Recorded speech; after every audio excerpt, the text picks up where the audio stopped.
Jangan sampai nanti dia kira dia bisa ambil karya orang lain, misalnya ada foto terus dibikin NFT sama dia jual gitu kan. Nah, itu sesuatu yang bisa-bisa nanti dia niatnya pengen jual malah nanti melanggar hukum gitu.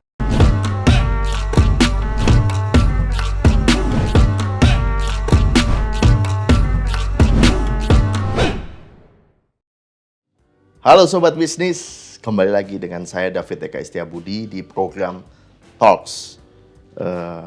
Kali ini episode Hukum Bisnis. Ya. Talks ini program yang kami sajikan bahwa kami ingin membuktikan bahwa apa yang kita obrolkan ini tidak pernah kosong. Seperti hari ini, kita lihat beberapa pekan terakhir Gozali meramaikan layar digital kita. Handphone, TV, koran mungkin, tentang fenomena selfie bisa dapat miliaran rupiah itu gimana ceritanya. Ya, siang hari ini saya dapat kesempatan bicara, diskusi bareng dengan sebuah law firm, ya, kantor hukum, ya. Langsung saja Sobat Bisnis dengan Pak Justiari Wijayakusuma. Ya, selamat siang. Selamat siang, Pak. Apa kabar? Sehat, Pak. Sehat selalu. Gitu. Yang kedua dengan Pak Dani ya. Halo Mas. Ya, lebih enak bondingnya dengan Mas Dani ini. Oke. Pak Justi. Ya. Sibuknya 2002 apa nih, Pak? Pandemi tapi kayaknya kok banyak ya. Alhamdulillah. Memulai 2002 dengan kasus di pengadilan, yang litigasi dan juga tentunya biasa yang bersifat komersial, IP atau intellectual property juga kita banyak tangani. Salah satu kasus yang kita pegang yang sedang ramai lah, tapi nggak bisa kita sebut ya. Ya, alhamdulillah kita rame-rame. Ya, jadi memang kalau saya juga nggak bakal sebut, tapi saya tahu bahwa beberapa kasus yang ditangani cukup melibatkan nama besar lah, Pak ya. Di dunia. Nah, Kak, KNK advokat gitu, Pak. Panjangannya apa sih, Pak? KNK. Tidak ada kepanjangan. Tidak ada kepanjangan. KNK. Nah, ini spesialis apa sih, Pak, kalau Bapak boleh cerita sedikit? Ada tiga hal besar atau tiga praktek grup yang besar di kantor kami. Pertama, tentunya terkait dengan kekayaan intelektual atau intellectual property. Itu mulai dari prosecution atau pendaftaran, komersial IP, jadi seperti licensing, franchising. Lalu yang kedua, corporate and technology, itu jadi pekerjaan-pekerjaan corporate tetapi related kepada bisnis-bisnis yang tadi berbasis kepada teknologi gitu ya.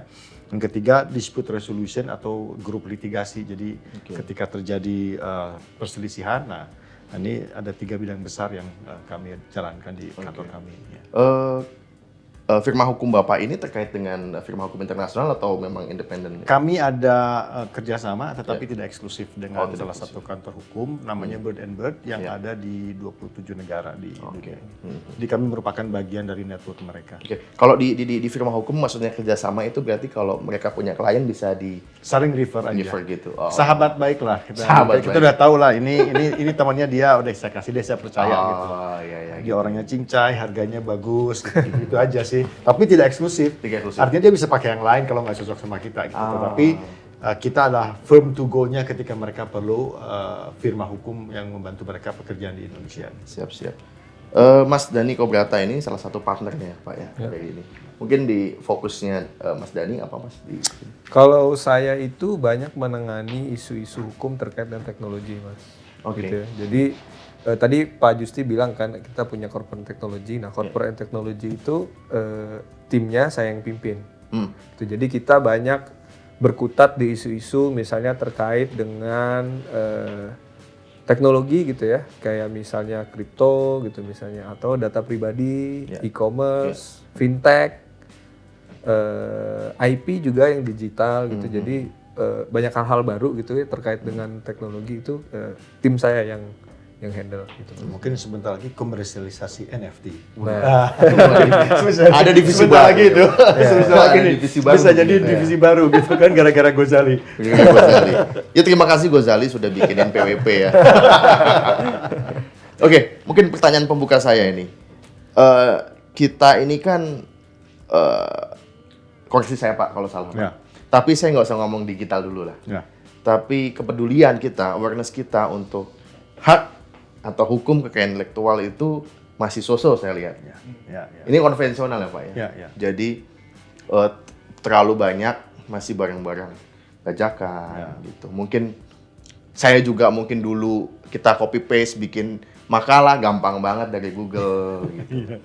Ya. Nah sekarang ditabrakkan dengan situasi digitalisasi plus pandemi kan, dia ngebus cepet banget Pak. Nah fenomena Ghazali bagi orang-orang atau anak muda yang seperti di Indonesia ini menjadi tuntunan. Wah, begitu aja dapat duit tuh. Miliaran, bros. Yes. Atau menjadi keprihatinan, Pak. Mungkin saya mau dari yang makro dulu. Kita yang belum terlalu teknis soal itu. Silakan, Pak. Oke. Saya setuju. Memang pada dasarnya tingkat pemahaman kita, tingkat penghargaan kita terhadap kekayaan intelektual ini belum terlalu sempurna lah, belum terlalu memuaskan ya. Walaupun itu mungkin kalau kita belah-belah lagi apa terkait merek kah, paten kah, hak cipta kah mungkin bisa berbeda-beda. Ya. Namun yang paling gampang misalnya kita lihat saja bahwa misalnya tingkat penghormatan kita terhadap merek misalnya.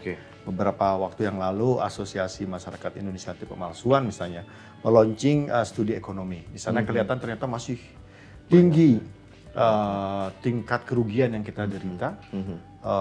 Bahkan itu hanya berasal dari 8 bidang industri.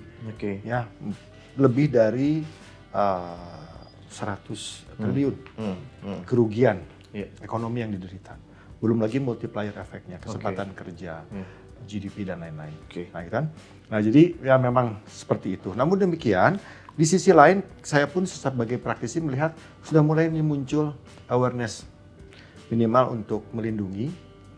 Kemudian bagaimana memonetisasinya dengan cara yang baik. Nah, ini pun saya lihat fenomena ini sudah mulai muncul di Indonesia. Dan ini bagus sebenarnya. Karena ketika kesadaran bahwa nilai ekonominya ada, mudah-mudahan nanti kesadaran terhadap perlindungannya juga muncul dan kemudian ujung-ujungnya kesadaran terhadap penghargaan punya orang lain juga. Saya aja diambil nggak enak, saya jangan ambil dong punya orang. Nah, mudah-mudahan itu bisa tercipta karena biasanya ketika seorang mulai menghargai, kemudian juga akan timbul manfaat, mudah-mudahan respect kepada orang lain pun akan mulai muncul. Itu sekelindan lah 3 hal itu. Iya, kita lihat gitu. Nah, jadi juga dengan tambahan dari Pak Justi barusan, saya jadi mikir Pak, sebenarnya kalau kita nunggu konvensional bertahap itu nggak bakal kekejar ya. Tapi mungkin harus ada disrupsi. Sehingga pemahaman atau kepedulian kita lebih cepat datang gitu. Mungkin ke Mas Dhani nih.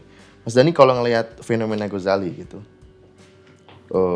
kita nggak tahu atau siapapun kita memainkan NFT, belajar, masuk selancar di OpenSea dan segala macam gitu.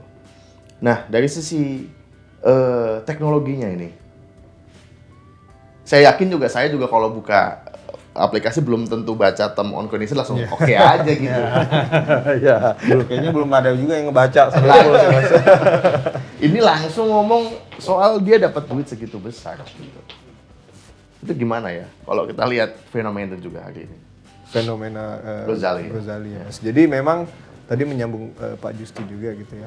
Sebenarnya terkait dengan intellectual property itu karena dunia sekarang berkembang ke sektor digital gitu ya. Jadi aset-aset yang tadinya kita kira hanya ada di dunia fisik itu ternyata sekarang berubah juga, berpindah juga ke dunia digital gitu. Dan sekarang potensi bagi kreator gitu ya, atau bagi orang-orang yang berkecimpung dunia seni gitu, ketika mereka membuat karya seni itu tidak hanya di dunia fisik aja Mas, tapi di dunia digital gitu.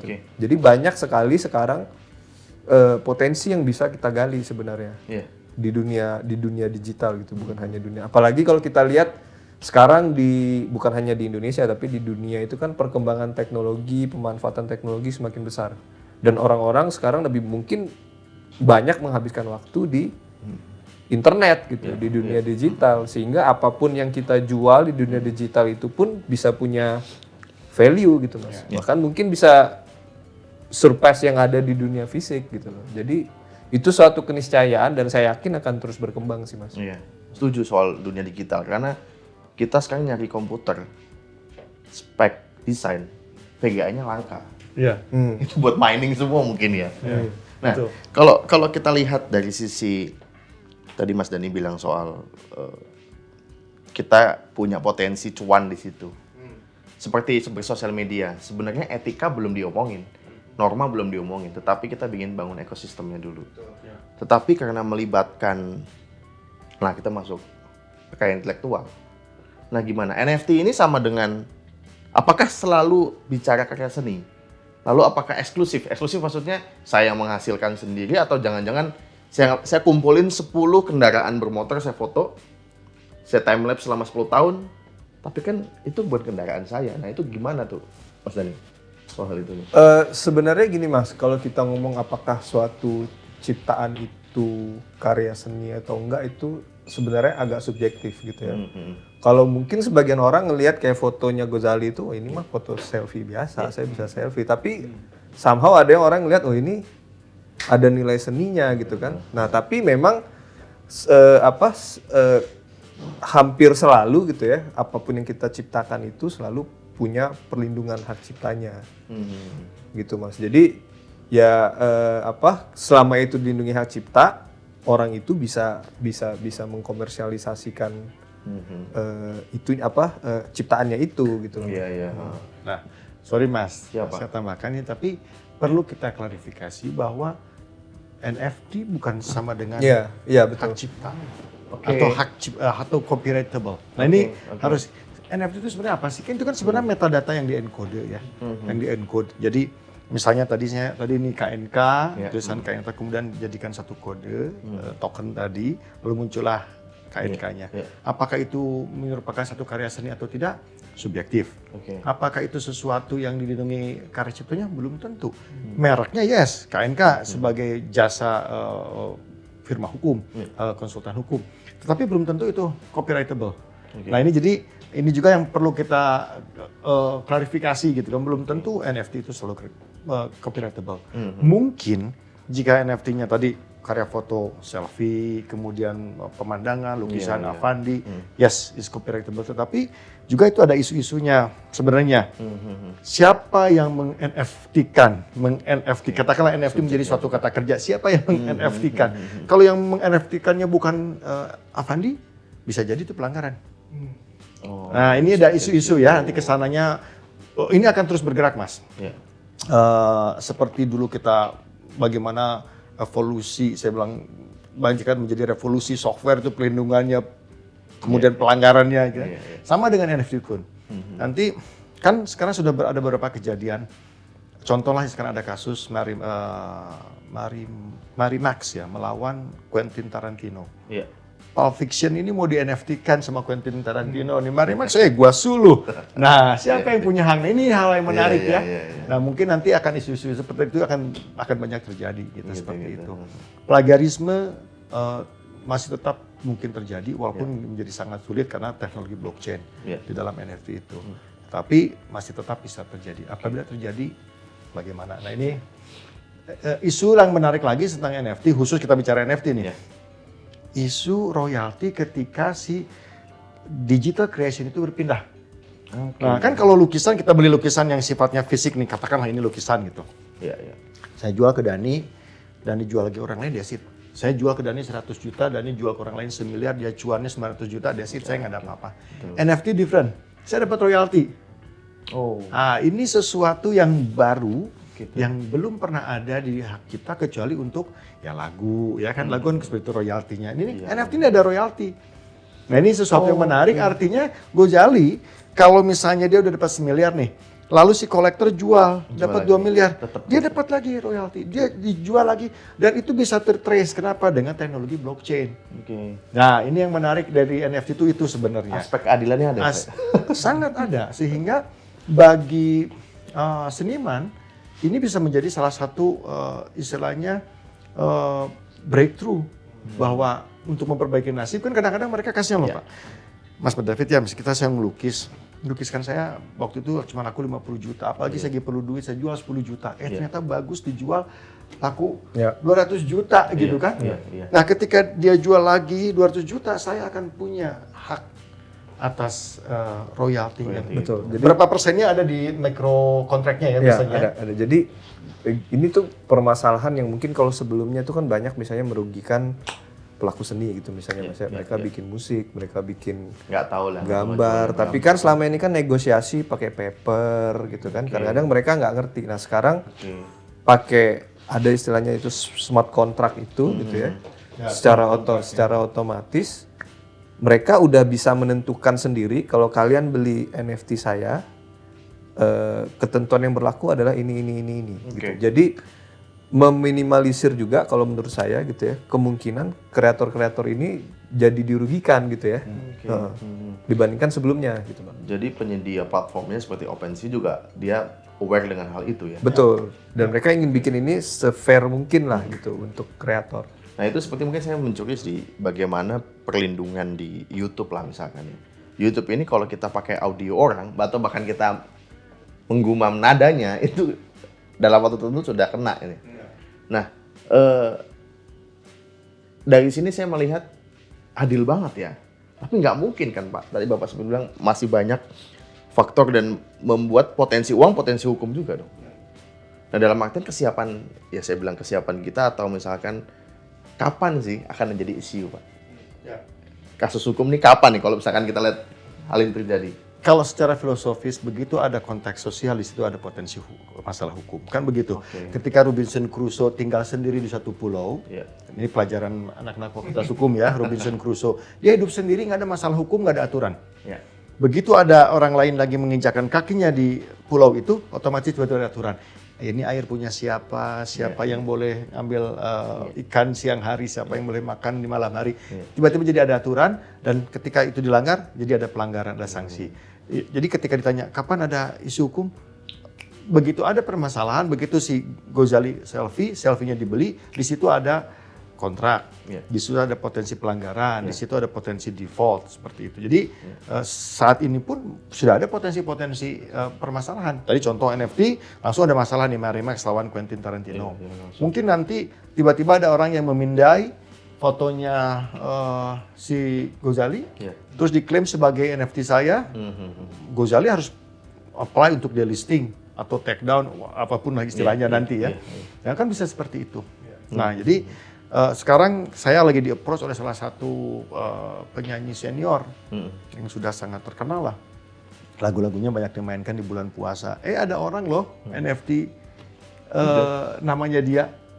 Nah ini masalah nih sebentar lagi gitu. Berarti kayak gitu kan jadi kayak bikin akun Instagram kali ya? Exactly. Jadi NFT itu kayak gini, apa sederhananya. Ketika dulu misalnya contoh lah, www.knk.com. Lalu ada orang yang mencoba mengambil keuntungan dengan www.knk.co.id. Orang berpikir, saya masuk ke websitenya KNK, advocate, ternyata bukan, karena ini .co.id. Jadi perbedaan sedikit pun orang akan lain. Nah sama kan, NFT itu kan semua kode-kode. Kode-kode. Nah itu sama seperti itu. Nah ini yang akan diperlukan nanti aturan-aturan mainnya seperti apa. Gitu Mas. Kalau kita lihat perkembangannya gitu ya Mas, perkembangan isu-isu hukum gitu di teknologi itu selalu gitu. Pertama kali datang gitu ya, kita selalu nggak tahu nih ini tuh gimana gitu. Ada potensi dispute apa, gimana cara kita ngaturnya itu kan selalu begitu Mas. Ketika misalnya kemarin aplikasi transportasi gitu ada. Nah, itu kan pemerintah juga ini kita gimana nih cara ngatur ini statusnya seperti yang sama dengan NFT gitu. Ini akan terus berkembang nanti. Kita akan lihat gitu apakah nanti misalnya mungkin pemerintah akan mengeluarkan peraturan gitu kan. Sekarang saya dengar udah ada juga imbauan dari pemerintah untuk bikin aturan terkait pajaknya NFT gimana gitu. Nah, itu kan satu persatu nanti akan diatur tuh Mas gitu. Jadi memang seperti itu biasanya kalau misalnya tiap kali teknologi. Kita punya pengalaman Mas, punya pengalaman di dunia ya digital lah. Kalau dulu hardware, software, lalu sekarang bicara seperti tadi siapa Justi juga gitu. Kan berkembang terus ya Pak. Nah, kira-kira kalau kita melihat ini Gozali perlu aware kapan ini soal kasus potensi hukumnya. Takutnya nanti masalah ternyata itu fotonya udah di-share di IG-nya atau di mana gitu. Nah itu jadi kira-kira yang punya para kreator NFT dia harus aware di sisi mana aja dari sisi potensi hukumnya, Pak. Dari ini kalau kita lihat supaya mereka langsung bergegas nih, siap-siap nih, wah gue harus beresin ini nih, gue harus beresin ini. Silakan. Kalau menurut saya dari kreator dia harus aware dulu. Pertama adalah ini dia punya wadah baru untuk menjual ciptaannya dia, gitu. Itu pertama. Kedua adalah dia juga harus aware terkait dengan aspek hak ciptanya, gitu Mas. Tadi Pak Justi bilang misalnya dia harus tahu apa karya ciptanya dia yang orisinil, gitu misalnya. Jangan sampai nanti dia kira dia bisa ambil karya orang lain, misalnya ada foto terus dibikin NFT sama dia jual, gitu kan. Nah, itu sesuatu yang bisa-bisa nanti dia niatnya pengen jual malah nanti melanggar hukum, gitu. Nah, jadi penting sebenarnya buat kreator, gitu ya, untuk tahu nih aspek hukumnya dan potensinya, sehingga ketika mereka menjual NFT-nya, gitu ya, mereka nggak salah langkah, gitu, nggak ujungnya digugat, gitu ya. Nah, sebagai tambahan juga, ini yang menarik. Contoh kita ambil lagi Gozali lah, The Legend ini ya, Gozali ini. Nah, ingat loh, Gozali dan pembeli token NFT-nya dia harus sama-sama tahu bahwa tidak ada jual beli atas karya fotonya Gozali. Karya fotonya Gozali tetap milik Gozali. Yang dijualkan oleh tokennya. Kode-kode metadatanya itulah yang dijualkan. Jadi Gozali masih punya foto. Jadi kalau Gozali nanti mau mentransform fotonya menjadi suatu, karena saking terkenalnya dia, saking legendnya dia, sebagai tokoh yang breakthrough bahwa diam saja jadi duit, gitu kan, bahwa generasi rebahan pun bisa menghasilkan duit. Jadi tiba-tiba bikin poster tuh. Posternya Gozali itu sebenarnya yang beli NFT-nya gugat, Gozali lu nggak boleh, lu mau perbanyak tanpa hak gue, hold on, yang saya perbanyak adalah karena foto saya jadi poster, yang Anda beli dari saya adalah token dari kode-kode metadata yang menghasilkan foto saya, that's it. Nah ini kan, ya itu ada perbedaan nih Mas ya. Betul. Nah jadi orang yang beli NFT harus tahu sejauh mana sebenarnya apa yang dia beli. Tidak otomatis loh, saya membeli katakan contoh lukisan yang di belakang saya ini dijadikan NFT oleh saya. Salah, katakan saya pelukisnya saya, jadi saya punya hak. Bukan berarti yang membeli NFT lukisan ini, dia punya hak atas lukisan ini. Ini masih lukisan saya. Jadi kalau saya jadikan foto, postcard, poster, ini masih punya saya. Nah ini harus clear, ini very thin line tapi clear bahwa Anda hanya beli token. Jadi yang miliaran itu token loh, gitu kan? Yang saya tetap punya saya ini lukisan, kayak gitu. Seperti itu. Jadi memang akhirnya ada eksklusivitas terbatas ya Pak. Dan objeknya di dunia berbeda, seperti lukisan. Yang paling gampang lukisan.